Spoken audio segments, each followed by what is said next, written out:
এ বাপুরে বাদ কেউ আছেন নাই বাইরন? কেন রে বাপুরে, তুমি চিনলাম না।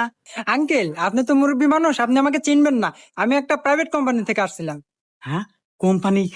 এ গাদা সোহেল, এ তারপরে একটা চেয়ার নে, এ দেখ কোম্পানির লোক আছে, বসবে দে।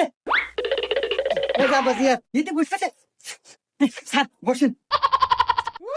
এ গাদা, এই তো দেহে মনে হইতেছে বাপ সবচেয়ে সরকারি অনেক বড় অফিসার। শোন, আমাকে মনে হয় কোন অনুদান দিয়ে বেড়াচ্ছে, কথাবার্তা এইভাবেই অনেক হাপা এবারে কথা কই। আচ্ছা আচ্ছা। আচ্ছা আঙ্কেল, আপনার বাসায় ফ্যামিলি মেম্বার কয়জন? স্যার, আমার আমার কিচ্ছু নাই স্যার। চরাত কোনো জমি জমা নাই। আর এই বাড়িটাও এই দাদার আমল থেকে পূর্বপুরুষের। আমার কিচ্ছু নাই। কিচ্ছু নাই? আচ্ছা আঙ্কেল, বাদ দেন। আপনার বাড়িতে টয়লেট কয়টা আছে? ইয়াবা, নাই নাই নাই নাই কও। হ্যাঁ, ও টয়লেট দিব মনে হয়, তাই না? আচ্ছা আচ্ছা। স্যার, আমার বাড়ির টয়লেট নাই স্যার। আগার মোটেও নাই, আমরা কোনে কি